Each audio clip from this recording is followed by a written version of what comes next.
अस्सलामु अलैकुम student, I am Wajid Ali combo, chemistry first year chapter 1। और आज हम तीन टर्म्स डिस्कस करेंगे, मोलर मैस, मोलर वॉल्यूम और फिर स्टोइचियोमेट्री। आगाज करते हैं मोलर मैस से। स्टूडेंट, मोलर मैस जैसे कि ये जाहिर है, मोलर मैस एक मोल का मैस, यानी किसी सब्सटेंस के एक मोल जितना मैस रखता है, that is called the molar mass. Very simple definition, हम कहेंगे the mass of 1 mole of a substance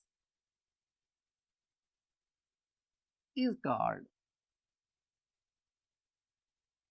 molar mass। किसी भी सब्सटेंस के एक मोल का मैस उसका मोलर मैस कहलाता है। इसमें जो अहम बात है वो है कि आपको इसके यूनिट्स याद रखने होंगे। तो जो मोलर मैस है इसके यूनिट्स हैं ग्राम पर मोल। तो gram per mole units of molar mass. Example में चले जाएं, लास्ट लेक्चर्स में हमने पढ़ा कि आपके पास सब्सटेंसेस 4 किस्म के एलिमेंट है, मॉलिक्यूलर कंपाउंड्स हैं, आयनिक कंपाउंड्स हैं, आयनिक स्पीशीज हैं। तो एग्जांपल में आप ले लें molar mass of sodium. Student, 1 mole of sodium कितना था? 23 ग्राम। तो मोलर मैस ऑफ सोडियम क्या आया? 23 ग्राम पर मोल। अगर मैं कहूं कि molar mass of glucose C6H12O6। अच्छा, पहले मुझे बताएं ग्लूकोज का 1 मोल कितना था? 180 ग्राम। तो मोलर मैस, एक मोल के मैस को मोलर मैस कहते हैं। तो मोलर मैस ग्लूकोज का बना 180 ग्राम पर मोल। स्टूडेंट, इसी तरह अगर मैं सोडियम क्लोराइड की बात करूं तो molar mass of NaCl sodium chloride that is 58.5 gram per मोल। ये जो यूनिट्स है ना, इन यूनिट्स पे आपने खास तौर पर तवज्जो देनी, ग्राम पर मोल। आज का हमारा जो दूसरा टॉपिक है, जो दूसरी टर्म हम डिस्कस करने जा रहे हैं, वो है molar volume. Molar mass, now the molar volume. पहली बात जो क्लियर करता चलूं कि ये जो मोलर वॉल्यूम की टर्म है, it is only use for gases, यानी गैसेस का मोलर वॉल्यूम होता है, सॉलिड और लिक्विड का मोलर वॉल्यूम नहीं, उसको नहीं लेंगे आप। अब हमें क्या चाहिए? हम ना मोलर वॉल्यूम की डेफिनेशन जानना चाहते हैं, डेफिनेशन के साथ हम इसकी वैल्यू जानना चाहते हैं कि मोलर वॉल्यूम होता कितना है, फिर एग्जांपल्स, और एक मैं आपको शॉर्ट आंसर क्वेश्चन समझाऊंगा। डेफिनेशन, स्टूडेंट, डेफिनेशन बहुत क्लियर है। मोलर वॉल्यूम क्या मतलब? एक मोल गैस का वॉल्यूम, यानी एक मोल गैस जितना वॉल्यूम ऑक्यूपाई करती है ना, वो उसका मोलर वॉल्यूम कहलाता है। लेकिन किन कंडीशन पर? एक मोल गैस किस टेम्परेचर, किस प्रेशर पर? तो हम कहेंगे कि एक मोल गैस एसटीपी पर, एसटीपी, एक मोल गैस एसटीपी पर जितना वॉल्यूम ऑक्यूपाई करती है, वो उस गैस का मोलर वॉल्यूम कहलाता है। फिलहाल डेफिनेशन तो देखें। डेफिनेशन आ गई, the volume occupied by 1 mole of an ideal gas। ये आइडियल नॉन आइडियल जो है, ये हम चैप्टर 3 में जाकर पढ़ेंगे। The volume occupied by 1 mole of an ideal gas at STP। STP standard, S stand for standard, T stand for temperature and P stand for pressure. STP standard temperature and pressure. अच्छा, कितना temperature, कितना pressure standard कहलाता है? तो हम कहेंगे कि 0 degree centigrade temperature and 1 atmospheric pressure, that is called STP। मैं दोबारा इसको क्लियर करूं क्योंकि ये बार बार हम इस्तेमाल करेंगे। STP standard temperature and pressure, कितना टेम्परेचर कितना प्रेशर STP है। तो स्टूडेंट टेम्परेचर 0 डिग्री सेंटीग्रेड, अगर आप इसे केल्विन में ले जाए ना तो ये बन गया 273 केल्विन। तो 0 डिग्री सेंटीग्रेड या 273 केल्विन और प्रेशर 1 एटमॉस्फेयर, या अगर आप इसको टॉर में ले जाएं तो दिस इज 760 टॉर। तो स्टूडेंट 0 डिग्री सेंटीग्रेड या 273 केल्विन टेम्परेचर एंड 1 एटमॉस्फेयर या 760 टॉर प्रेशर, इसको हम कहते हैं standard temperature and pressure. The volume occupied by 1 mole of an ideal gas at STP is 22.414 dm cube and called molar volume.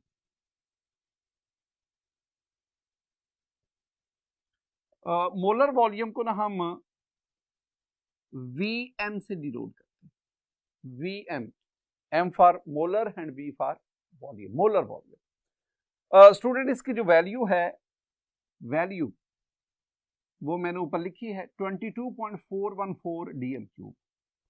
तो value आ गई 22.414 dm cube.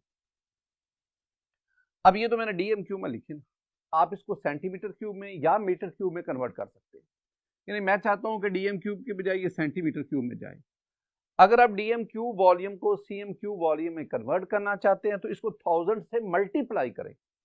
यानी आप इसको मल्टीप्लाई करें 1000 से, 1000 मीन 10 इज पावर 3, 1000 से, तो आपके पास 1000 से मल्टीप्लाई करेंगे तो ये 0.3 डिजिट इधर चला जाएगा। 1000 से करेंगे तो ये आपके पास आएगा 22414 सेंटीमीटर क्यूब। इसके बरक्स अगर आप इस वैल्यू को मीटर क्यूब में लाना चाहते हैं तो फिर आप इसको 1000 पर डिवाइड करें। यानी अब अगर आप इसको डिवाइड करेंगे 1000 मीन 10 इज पावर 3, तो ये 0.3 डिजिट इधर चला जाएगा। 1 2 1 आपको 0 लगानी पड़ेगी और फिर, और आपके पास ये आ गया 0.022414 मीटर क्यूब। तो ये जो तीनों है ना 22.414 डीएम क्यूब, या ये सेंटीमीटर क्यूब वाली, या ये मीटर क्यूब वाली, ये तीनों वैल्यू सेम है, यूनिट्स मुख्तलिफ है। तो 1 मोल ऑफ आइडियल गैस, 1 मोल। अब यहां कंडीशन देख लो, कंडीशन आपके पास जो आ रही है वो 3 है। एक, आपने 1 मोल ऑफ आइडियल गैस की बात करनी, 1 मोल। दूसरा, टेम्परेचर आपने 0 डिग्री सेंटीग्रेड लेना है। तीसरा, प्रेशर आपने 1 atm लेना है। यानी आपने number of moles 1 mole, temperature 0 degree centigrade, pressure 1 atmosphere, इन दोनों को हम STP कहते हैं। अगर आप ये 3 चीजें इंश्योर करते हैं आइडियल गैस के लिए, तो वो आइडियल गैस कितना वॉल्यूम ऑक्यूपाई करेगी? वो ऑक्यूपाई करेगी 22.414 डीएम। और इस वॉल्यूम को हम कहते हैं मोलर। जरा मैं आपको ना एनिमेशन की मदद से इस बात को मजीद क्लियर करता हूं। स्टूडेंट, मेरे पास ये 3 सिलेंडर्स हैं, गैस सिलेंडर। तीनों जो हैं they are fitted with movable piston, movable piston के साथ फिट है। आपने इन तीनों सिलेंडर में 1 बाय 1 डिफरेंट गैसेस जो है वो इंसर्ट करें, फिल करें। मतलब आप पहले सिलेंडर ले लें, आप इसके अंदर 2 ग्राम हाइड्रोजन इसको फिल करें, 2 ग्राम हाइड्रोजन। दूसरे सिलेंडर में आप 16 ग्राम मीथेन ले लें, CH4 मीथेन। और थर्ड वन, उसमें आप 44 ग्राम कार्बन डाइऑक्साइड लें।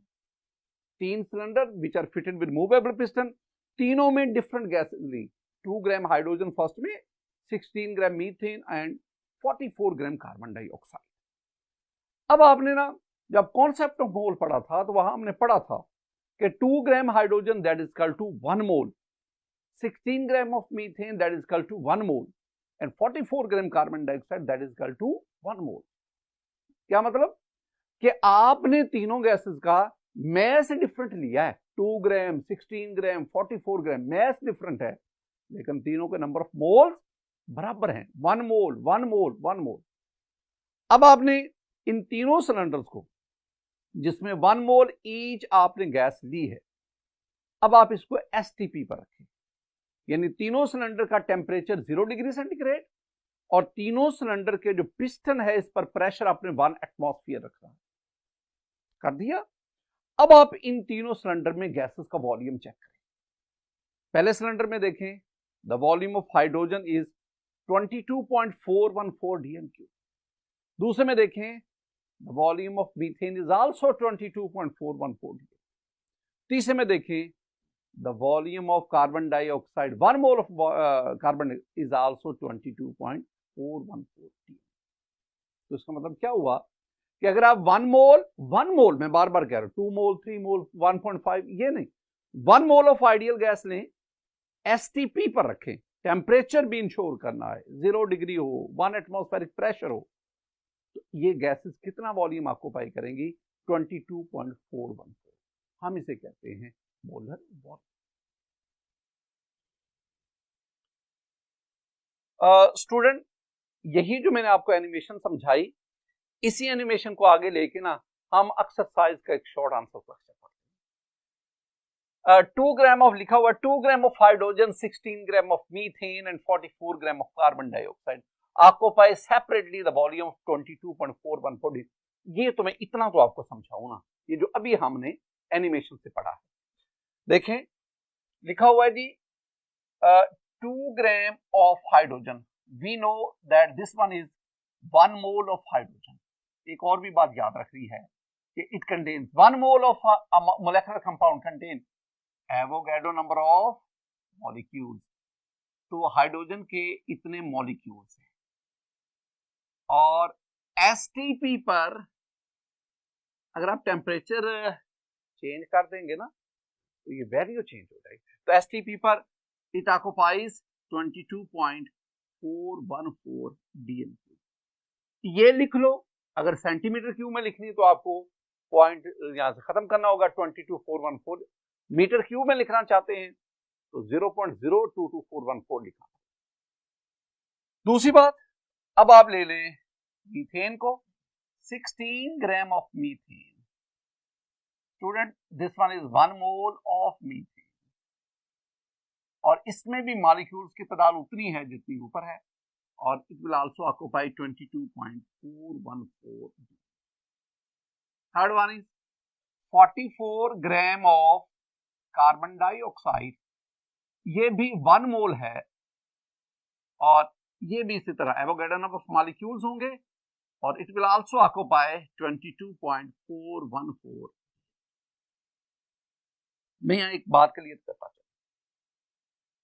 वो ये है कि अगर आप टेम्परेचर ये 0 डिग्री सेंटीग्रेड नहीं लेते, मैं सिर्फ वो एसटीपी उसको जरा एम्फसाइज करना चाह रहा हूं, अगर आप टेम्परेचर 0 डिग्री सेंटीग्रेड नहीं लेते, आप 1 मोल ऑफ गैस प्रेशर इतना ही लेते हैं, टेम्परेचर आप 25 डिग्री सेंटीग्रेड, ये रूम टेम्परेचर, तो इस टेम्परेचर पर ये गैस इतना वॉल्यूम ऑक्युपाई नहीं करेगी। अब कितना करेगी? इस टेम्परेचर पर यानी आरटीपी पर, रूम टेम्परेचर एंड प्रेशर, इस पर ये 24 dm³ वॉल्यूम ऑक्युपाई। इसका मतलब अगर आप टेम्परेचर में वेरिएशन, टेम्परेचर 0 से 25 बढ़ा दिया तो वॉल्यूम भी 22 से इंक्रीज करके 24। ये मैं जो मोलर वॉल्यूम की बात कर रहा हूं ना, इसके लिए 1 मोल 0 degree centigrade temperature, 1 atmospheric pressure. तो ये हमने, ये पहली बात क्लियर होगी। ये स्टेटमेंट का पहला हिस्सा जो है वो क्लियर। दूसरा हिस्सा, although the sizes and masses of these three gases are very different from each other। वो कह रहे हैं कि ये जो गैस है तीनों के मैसेज मुख्तलिफ हैं, 2 ग्राम, 16 ग्राम, 44 ग्राम, और तीनों के मॉलिक्यूल का साइज भी डिफर करता है। हाइड्रोजन का molecule very small symmetrical, methane का मॉलिक्यूल कंसिस्ट ऑफ 5 एटम, एक कार्बन का 4 हाइड्रोजन और 5 एटम्स की वजह से it has a tetrahedral structure. Carbon dioxide molecule consist of 3 atoms, it has a linear structure. तो तीनों गैसेस के मॉलिक्यूल का साइज वेरी कर रहा है, मैस डिफरेंट है, तो फिर इनका वॉल्यूम क्यों सेम है? एक बड़ी पते की बात है स्टूडेंट, जरा सुनना। मैं कह रहा हूं कि at STP at STP, the distance between gas molecule is 300 times greater than their own diameters. STP पर अगर आप गैस को लेते हैं किसी भी सिलेंडर में, तो गैस मॉलिक्यूल के दरमियान जो डिस्टेंस है ना, वो उनके साइज से 300 गुना ज्यादा होता है। ये आप इसी तरह ही ले लें कि एक अगर मॉलिक्यूल यहां है ना, तो दूसरा मॉलिक्यूल उससे कोसों दूर है, बहुत दूर, उनके दरमियान large space between two gas molecule, बहुत ज्यादा जगह है। इसका मतलब हुआ कि गैस के मॉलिक्यूल का साइज, उसका मैस, वो यहां मैटर नहीं करता, वो उसके वॉल्यूम को अफेक्ट इतना नहीं करता। कौन सी चीज अफेक्ट करती है? Number of gas molecule. इन तीनों में देखें, तीनों में गैस मॉलिक्यूल की तादाद एक जितनी है। अगर मॉलिक्यूल्स की तादाद एक जितनी होगी तो वो मॉलिक्यूल एक जितना ही वॉल्यूम ऑक्यूपाई करेगा, शर्ते के आप उस पे टेम्परेचर, आप उस पे प्रेशर, उसको कांस्टेंट रखें, एक जितना। एक और बात आपको क्लियर करना चाहता हूं स्टूडेंट, यहां पे मैं आपसे कहता हूं कि you have 44 gram of carbon dioxide. ये ना कॉन्सेप्चुअल पॉइंट है, conceptual point. You have 44 gram of carbon dioxide. अच्छा, ये जो 44 ग्राम कार्बन डाइऑक्साइड है, इसमें कार्बन का मैस कितना है, ऑक्सीजन का मैस कितना है, तो वो हम निकाल लेते हैं। ये जो 44 ग्राम कार्बन डाइऑक्साइड है, CO2, स्टूडेंट, इसमें कार्बन है 12 ग्राम और ऑक्सीजन के दो एटम है, 16 प्लस 16, ये है 32 ग्राम, तो टोटल हो गया 44। और हम जानते हैं कि 44 gram of carbon dioxide is 1 मोल, और इसमें number of molecules 6.022 cross 10⁻23 molecule, और STP पर वॉल्यूम कितना आपको पाई किया, 22.414 भी। अब अगर मैं कार्बन जो है वो 12 ग्राम की बजाय 6 ग्राम लूं, मैं आपसे क्वेश्चन करता हूं कि अगर कार्बन मेरे पास 6 ग्राम हो तो बताएं कार्बन डाइऑक्साइड कितनी बनेगी, कितने मोल बनेंगे, कितना वॉल्यूम ऑक्यूपाई करेगा। तीन मुख्तलिफ बातें मैंने पूछी।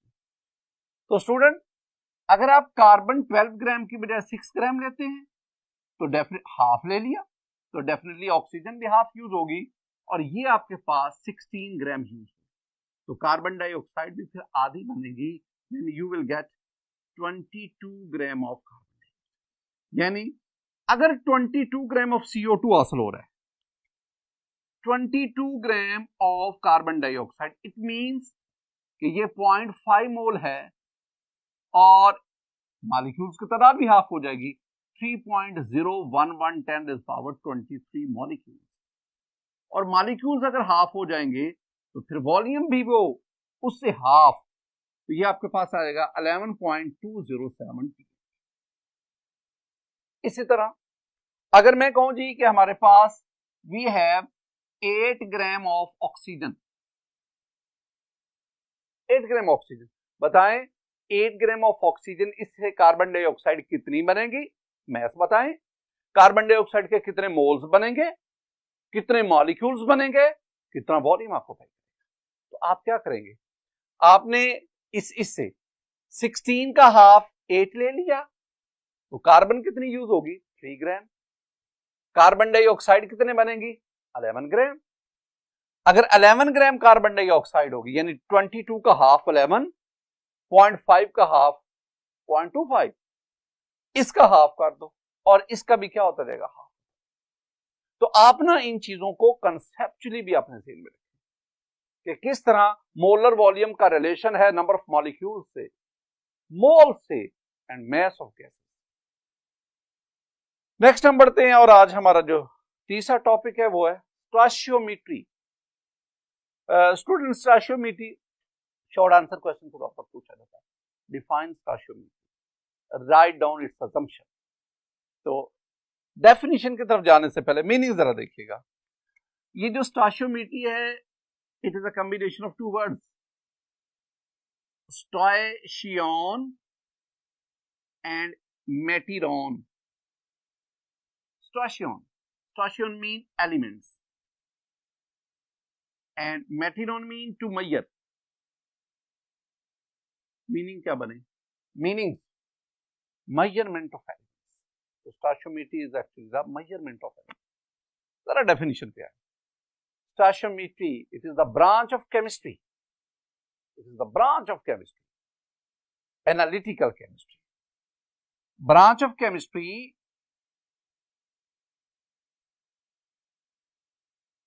in which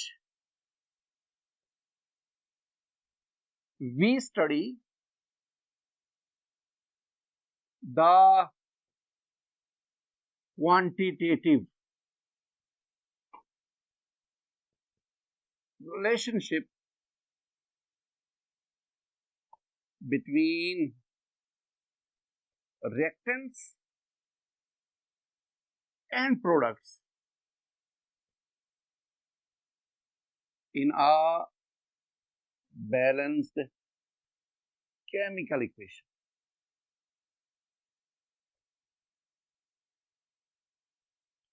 Is called stoichiometry. कोई लोग इसे स्टिकोमेट्री, कोई काम से स्टोइशियोमेट्री पढ़ेंगे। स्टूडेंट पहली बात तो क्लियर करो ना कि stoichiometry is a branch of chemistry. ये इसको साइड पर करते हैं। नीचे ना डेफिनेशन में तीन बातें हैं। स्टोइशियोमेट्री हमें क्या बताती है? स्टोइशियोमेट्री में हम क्या पढ़ते हैं? स्टोइशियोमेट्री में हम स्टडी करते हैं नंबर 1 क्वांटिटेटिव रिलेशनशिप। ये पहला काम। किन किन के दरमियान? रिएक्टेंट्स और प्रोडक्ट्स के दरमियान। ये दूसरी बात। और किसकी मदद से? With the help of balanced chemical equation. ये तीन बात। पहली बात क्वांटिटेटिव रिलेशनशिप। स्टूडेंट जो क्वांटिटेटिव रिलेशनशिप है, ये क्वांटिटी, उर्दू में हम इसे कहते हैं मिकदार। ये जो क्वांटिटी है ना, ये तीन चीजों को रिफ्लेक्ट करती है। तीन चीजों को मैं क्वांटिटी कहूंगा। एक मैस, दूसरा मोल्स, तीसरा volume in case of gases. इन तीनों को मैं क्वांटिटी कहता हूं। क्वांटिटी, मिकदार, क्वांटिटेटिव रिलेशनशिप किन किन के दरमियान? रिएक्टेंट्स और प्रोडक्ट्स के दरमियान। स्टूडेंट ये मेरे पास एक इक्वेशन है, H2 plus O2 gives us H2O. This one is a chemical equation. We need balanced chemical equation. This one is not the balanced chemical equation. In stoichiometry we need balanced chemical equation. वो जो third one है definition. Balance chemical equation ये क्यों नहीं है? Balance chemical equation क्या है? जिसमें लेफ्ट साइड पे, राइट साइड पे हर एलिमेंट के नंबर ऑफ एटम्स बराबर हो। तो ठीक है, इधर दो हाइड्रोजन, इधर भी दो हाइड्रोजन बराबर हैं? नहीं। ऑक्सीजन तो देखो, इधर दो ऑक्सीजन है, उधर एक ऑक्सीजन। तो नंबर ऑफ ऑक्सीजन दोनों साइड पे इक्वल नहीं है। बैलेंस करने के लिए आप इसके साथ ये आपने 2 लिखा और ये भी आपके पास 2। अब देखो 2 2s are 4, 4 hydrogen on left side, 2 2s are 4, 4 hydrogen on right side. In case of oxygen you have 2 oxygen on left side while you have 2 oxygen atom on right side. Now this one is the balanced chemical equation. एक और चीज वो आगे आप जब हम move करेंगे हमें वो चाहिए। This one is a balanced chemical equation. This side is called reactants. The substances of this side are called reactants, while the substance on this side is called the product. So in this case, hydrogen and oxygen, they are the reactants while water is the product. अच्छा, ये जो मैंने यहाँ 2 लिखा है ना, यहाँ 1 लिखा हुआ है, यहाँ 1 है, ये 2 है, ये 1 है, ये 2 है। इनको ना, ये जो मैंने 2 1 2 लिखे, इनको मैं 2 नाम दिया करूंगा। मैंने कहूंगा these are number of moles या these are coefficient of of balanced chemical equation, ये कोएफिशिएंट या इसे आप क्या कहेंगे, मोल्स। तो अब हमने दो चीजें हो गई, हमने पढ़ लिया क्वांटिटेटिव रिलेशनशिप, क्वांटिटी को पढ़ा। दूसरी बात, this one is the balanced chemical equation. तीसरी बात, these are the reactant, this one is the product. अब हमने क्या पढ़ा, stoichiometry, the study of quantitative relationship between reactants and products in a balanced chemical equation. तो अब इन दोनों के दरमियान क्वांटिटेटिव रिलेशनशिप, क्या क्वांटिटेटिव रिलेशनशिप, अगर आपको प्रोडक्ट का मैस, आप चाहते हैं कि मैं ना प्रोडक्ट, मैं हाइड्रोजन वाटर जो है ये 30 ग्राम बनाना चाहता हूं, तो 30 gram is the mass of product. अब 30 ग्राम वाटर इसकी बनाने के लिए, इसकी फॉर्मेशन के लिए मुझे हाइड्रोजन कितनी चाहिए, मुझे ऑक्सीजन कितनी चाहिए, इसको कैलकुलेट करना, this one is called the quantitative relationship. इसका मतलब हुआ कि this one is mass mass relationship. इसी तरह अगर मैं कहता हूं जी मेरे पास हाइड्रोजन है 8 ग्राम, ऑक्सीजन है 32 ग्राम, बताएं वाटर कितना बनेगा। अब मैंने आपको रिएक्टेंट का मैस बता दिया, प्रोडक्ट का मैस तो पूछ रहा हूं मैं, मैस की बजाय मोल की बात करता हूं। We have 3 moles of hydrogen, we have 6 moles of oxygen, बताएं वाटर के कितने मोल बने या वाटर का कितना मैस बने। तो such kind of relationship is called mole mole relationship और मोल मैस रिलेशनशिप। इस तरह इन केस ऑफ गैसेस हम वॉल्यूम ऑफ गैसेस को मैस के साथ, वॉल्यूम ऑफ गैसेस को मोल के साथ, वॉल्यूम ऑफ गैसेस को वॉल्यूम के साथ भी रिलेट कर सकते हैं। All such kind of relationship are called quantitative relationship. Next point पे एक लफ्ज स्टूडेंट हम पढ़ेंगे स्टोइचियोमेट्रिक अमाउंट्स, स्टोइचियोमेट्रिक अमाउंट्स। पहले डेफिनेशन सुने फिर मैं आपको example. The amount of reactants and products according to balanced chemical equation are called stoichiometric. Reactant और प्रोडक्ट की वो अमाउंट जो बैलेंस्ड केमिकल इक्वेशन के मुताबिक ली गई है, दे आर कॉल्ड स्टोइचियोमेट्रिक। जैसे कि carbon plus oxygen, it gives us carbon dioxide. Student this one is balanced chemical equation, एक कार्बन का एटम, एक कार्बन का एटम, 2 ऑक्सीजन के एटम और राइट साइड पे भी 2, बैलेंस्ड केमिकल इक्वेशन। अगर मैं आपसे कहता हूं कि you have 12 gram of carbon and 32 gram of oxygen, we have 44 gram of carbon dioxide. अब देखें क्या ये जो मैंने अमाउंट्स लिखी हैं, क्या ये स्टोइचियोमेट्रिक अमाउंट्स हैं? आइए जरा देखते हैं। Student according to this balanced chemical equation we have 1 mole of carbon, we have 1 mole of oxygen and we get 1 mole of carbon dioxide, 1 mole। अब आप जानते हैं कि कार्बन का 1 मोल 12 ग्राम है, का ऑक्सीजन का 1 मोल 32 ग्राम है, कार्बन डाइऑक्साइड का 1 मोल 44 ग्राम। इसका मतलब है ये जो मैंने अमाउंट्स लिए हैं, चाहे मोल्स में चाहे मैस में, ये जो मैंने अमाउंट्स लिए हैं ये बैलेंस्ड केमिकल इक्वेशन के मुताबिक है। So these amounts are called stoichiometric amounts. लेकिन अगर मैं कहता हूं जी I have 10 gram of carbon, I have 20 gram of oxygen, तो बताएं कार्बन डाइऑक्साइड। अब जो रिएक्टेंट्स की ये अमाउंट है ना, ये बैलेंस्ड केमिकल इक्वेशन के मुताबिक नहीं है। These are called non-stoichiometric। तो स्टोइचियोमेट्री में दो बुनियादी चीजें, मैंने ये तो रेलेवेंट बातें आ गई, दो बुनियादी चीजें थी, एक definition of stoichiometry, number 2 assumption of stoichiometry। दूसरी बात हमारे पास आ गई assumption। स्टूडेंट assumption को उर्दू में हम कहते हैं मफरूजा, और ये प्लूरल है तो मफरूजी। फर्ज की हुई बात जो हम सपोज करते हैं, जैसा मैथ में नहीं आप कहते सपोज एक्स, आप आंसर को एक्सपोज कर देते हैं और फिर उसकी मदद से उसको कैलकुलेट करते जाते हैं, एंड पे जो आपका एक्चुअल आंसर आता है वो एक्स के इक्वल आता है। यहां भी हम कैलकुलेशन से पहले कुछ बातें अज्यूम करेंगे। अजम्पशन, दो अजम्पशन हैं। Number 1, all the reactants are completely converted into products. Reactant की सारी मिकदार मुकम्मल तौर पर प्रोडक्ट में कन्वर्ट हो। दूसरी बात, नो साइड रिएक्शन अक्कर। यानी मैं जब कहता हूं ना कार्बन ऑक्सीजन से मिली तो कार्बन डाइऑक्साइड बने, तो ये रिएक्टेंट्स है दोनों, ये प्रोडक्ट है, बीच में कोई और चीज नहीं बनती। ये हम अज्यूम करते हैं, हकीकत से मुख्तलिफ है ये बात, लेकिन हम अज्यूम करते हैं।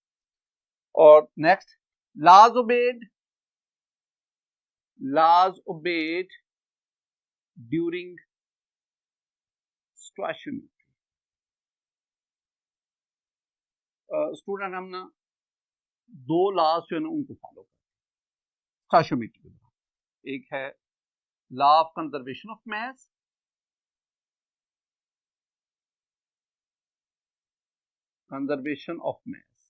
यानी mass is during the conversion of reactant into product there is no loss of mass का लॉस नहीं हुआ। ये देखो इधर 32 plus 12 that is equal to 44, reactant का mass 44 ग्राम, प्रोडक्ट का mass 44, यानी ये सारे का सारा mass किसमें कन्वर्ट हो गया, प्रोडक्ट। दूसरी बात, law of definite proportion. Student stoichiometry के दौरान हम इन दो लॉज, एक शॉर्ट आंसर क्वेश्चन भी है ये इस तरह है, तो याद करना है कि law of conservation of mass has to be obeyed during stoichiometric calculation. कि जब हम स्टोइचियोमेट्रिक कैलकुलेशन करें तो law of conservation of mass इसको ओबे करना पड़ेगा। आपको law of conservation of mass इसकी स्टेटमेंट आनी चाहिए, very simple. The mass can neither be created nor it can be destroyed, but it can be changed from one form to another. So one substance to another, वो change हो गया, उस दौरान there is no loss, there is no destruction of mass।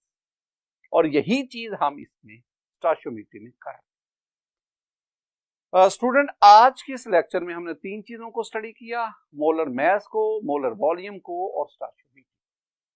मेरी दुआ है कि अल्लाह ताला आपको दुनिया और आखिरत में कामयाबी नसीब फरमाए। अस्सलामु अलैकुम व रहमतुल्लाह।